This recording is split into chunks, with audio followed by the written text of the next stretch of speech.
Hello everyone, এটা হলো পুরীতে আমাদের সেকেন্ড দিন। আর এই হলো আমাদের হোটেল। আমরা ছিলাম পুরীতে বিনায়কে। তো সেখানকারই কিছু ডকুমেন্ট দেওয়ার ছিল, সেগুলো দিয়ে আমরা সকাল সকাল বেরিয়ে পড়লাম সমুদ্র স্নানের জন্য। আর এই যে ওনারা একটু আগেই চলে এসেছে স্নান করতে। আমার ছেলে তো ঘরে যেন মনই টিকছে না, কখন সমুদ্রে যাব স্নান করব। তাড়াতাড়ি চলো, খাওয়া দাওয়া ঘুম কোনো কিছুর প্রয়োজন নেই, শুধুই সমুদ্র স্নান। অবশ্য আমাদেরও এটার কোনো খামতি থাকে না, আমরাও ছুটে ছুটে সমুদ্রে যাই, কিন্তু ওকে নিয়ে এইবারে আমরা একটু টেন্স ছিলাম যে হয়তো ও নামবে না। কিন্তু এইবার এত আনন্দ করেছে যা বলার বাইরে।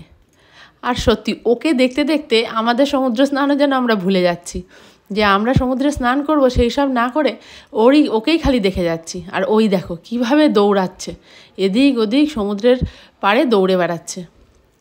যাই হোক, ওর আনন্দতেই আমাদের আনন্দ, প্রচুর আনন্দ করেছে ও সমুদ্রে। তারপর আমরাও একটু স্নান করে নিলাম। সমুদ্রে গেলে স্নান করব না এটা তো ভাবাই যায় না। তো যাই হোক, এইভাবেই আমাদের সকালটা কেটে গেল। আরও ভ্লগ আসছে, দেখতে থাকো।